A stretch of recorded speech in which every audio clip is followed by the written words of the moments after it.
Admitting powerlessness over our problems is extremely difficult, and putting God at the forefront of our lives in the face of those problems is even more difficult still. Welcome to Breaking the Cycle. My name is Alan Hyde, and I'm your host. I ask you to join me as we unravel stories of recovery, shift perspectives, and inspire change in those who are seeking answers and solution. Let's get into it.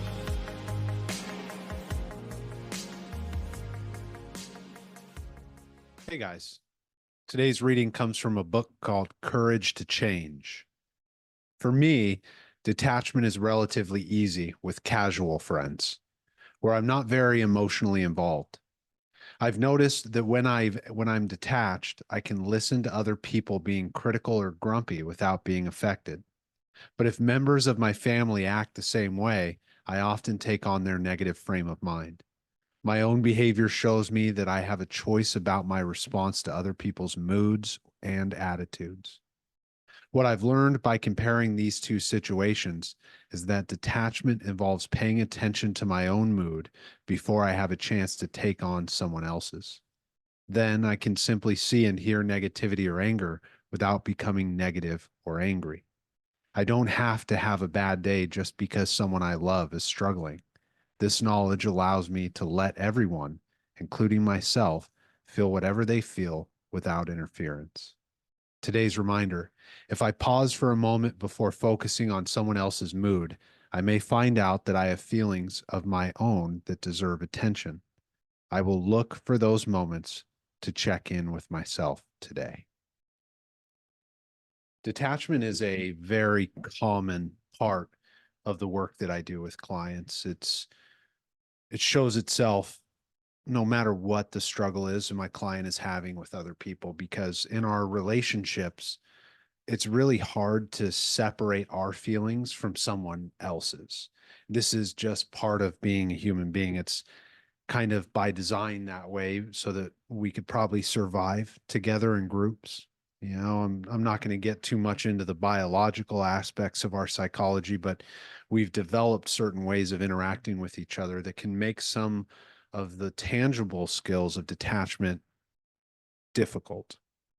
And we need practical reminders like the reading today to check in with ourselves. At least I know I do, and my clients on my caseload report the same, that they need reminders to check in with themselves first. And I like to think of that as the foundational piece of detachment. You're not going to be able to not take someone's emotional experiences personally if you really love them, if you don't know how you're feeling first. And so let me state that again. If you know how you're feeling and you've checked in with yourself, you have some clarity around how you're feeling today or in that situation, you stand a much better chance of being able to see and hear their experience without taking it personally. And that's, in a nutshell, that's what detachment is. It's the ability to see someone we love having a hard time and not allow it to ruin our day. It doesn't mean that we ignore that person. It doesn't mean that we shun that person and push them away. It just means their struggles are not my struggles. Now, I can take someone's struggles and make them my struggles. God knows. We can all do that. But detachment is that specific ability to not do that. See, we all have stuff going on in our lives. We don't need to be piling on other people's problems. And I'm sure we've all heard that sentiment and concept shared before. Detachment is our ability to set a healthy boundary for ourselves and say, hey, I see that you're having a hard time, but I'm not going to get involved in that.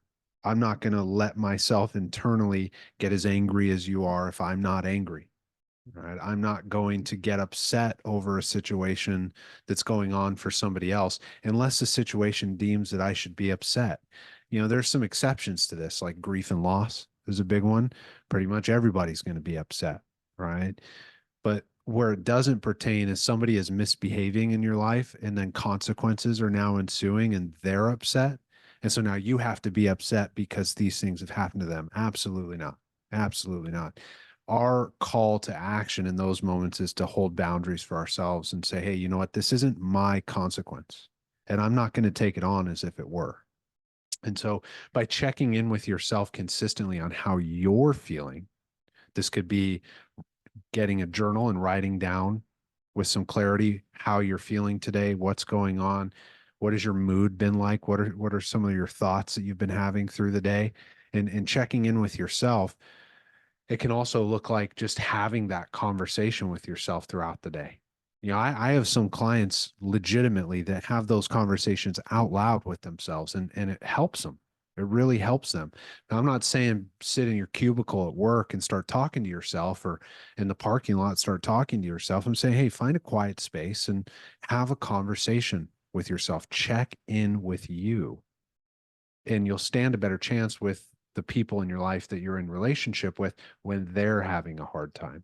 It's actually one of the most simple tools that couples therapists use when couples come in and they're having problems is, not how they're feeling. I didn't ask you how that other person is feeling. I asked you how you're feeling in this situation.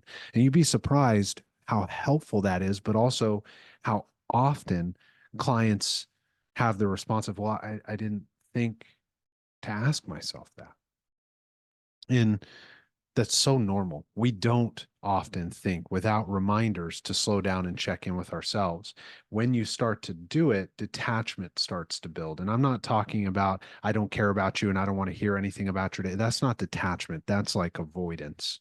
Detachment is, I hear you, I see you, I understand you're having a hard time. It's more of like the ability to reflect to people what they're telling you without you assuming it and becoming that. It's kind of like when you see somebody and you really like their style, and then all of a sudden, before you know it, you're copying their style, and you wonder, like, why? I don't even like this shirt. Why am I wearing this shirt? Or that you see someone that you really admire and really like, and they're speaking a certain kind of way. So now you talk that way too. And then you catch yourself like, why am I talking like this person? That's not me, right? That's a lack of detachment. That's a lack of boundaries. And we do this in our relationships all the time when our partner gets upset and then we're upset too. And one way to kind of think about that is it's a matter of power and control in a lot of situations in relationships. It's like, I want you to know that I'm more upset than you. I'm upset about this too. Right. But the better way to handle that for connection in your relationships is to say, I understand you're upset about that. Do you want to talk about it? Or I can really understand why you'd be angry in this situation. And the only way we can accomplish that, and that's why I like that they highlight it in the reading, is by consistently checking in with ourselves and being clear with ourselves about how we're feeling. And if you do that, you don't have to be perfect with it, right? Don't let perfection become the enemy of progress. We just try to implement these things as best we can. And I think it's important to state that a lot of the clients I've worked with over time, they start to embrace these things, and they didn't want to in the beginning, but I'll put it like this, like often how I do with my clients is, what do you have to lose? What do you have to lose by checking in with your mood and your feelings? You have so much more to gain. So if you have so much more to gain, you have nothing to lose. Why not start? Why not start trying it? And wouldn't you believe it? That over 11 years, the clients who try those things are the ones who get better. It's no coincidence. And I know, from listening to this, you may be thinking like, well, maybe that's not true for everybody, or it won't be true for me. And all I can say to that is I've said the same thing to myself about, when my therapist would tell me to check in with how I'm feeling, but like, I don't want to do that hokey stuff. I don't have time for that. I'm a busy guy. I have better things to be doing. But when I started to do those things, check in with myself, I got better with my boundaries in relationships. I got better at communicating my experience to other people.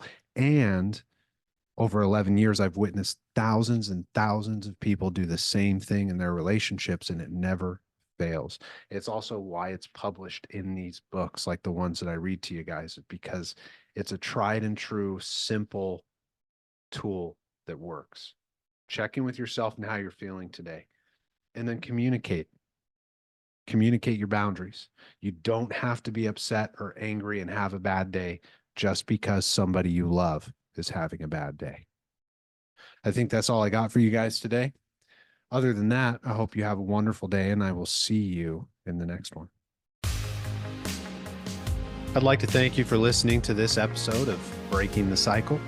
If you're looking for more information regarding the topics that I discuss in this podcast, jump over to alanhyde.com. The website will be in the description.